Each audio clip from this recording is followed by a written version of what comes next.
My name's Barry Seal. That's for the damage for your sister and your back. Some of this shit really happened. You never saw me. Hi folks, I'm Ignatiy Vishnevetsky. I'm Alex Dowd.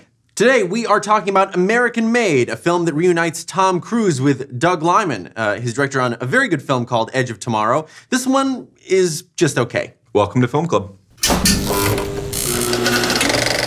Well, you know, until somebody puts a moratorium on titles with American in them, we're going to keep getting these films in the, you could say, the American hustle mode. In this case, it's, once again, very loosely based on a true story. The story of Barry Seal, a guy who was a pilot, an airline pilot, who became a drug smuggler while secretly working for the CIA. He's played here by Tom Cruise. Now, this is a movie with a lot of incident. You know, the movie is sort of churning forward through the years, and we're sort of seeing Cruise's character sort of hustle his way through sort of the 1980s, you know? But I think what it lacks, and this is something that I think a lot of the sort of knockoff Scorsese epics, the sort of wannabe Goodfellas lack, is a perspective. They're all about the American dream, right, in quotes. In a really vague kind of way. Yeah, you know? I mean, it's all bark, no bite. I mean, they really, there's nothing remotely subversive about these films. It ultimately comes down to how much do you enjoy the surface. Like, narratively, there's not much that you can say about this film that you couldn't say about, say, like War Dogs. You know, another cynical film in the same mode.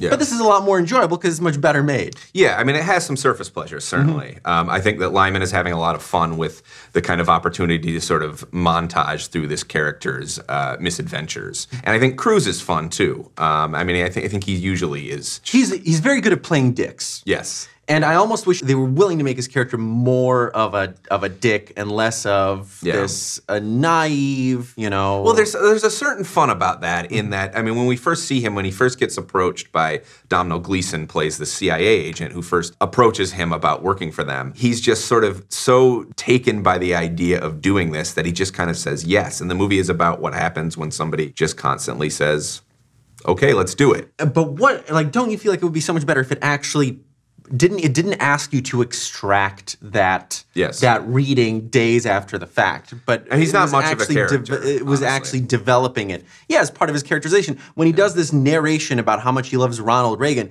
it seems to come completely out of nowhere. I don't think the film has done the work to figure out who this guy is. I think that you're right that there's one of the problems here is that this is not a movie that wants to sort of give us the warts and all of this particular character. I was working for the CIA, the DEA, and Pablo Escobar. 1,500 kilos. That's 1,500 kilos, Barry, in one go. Get it done.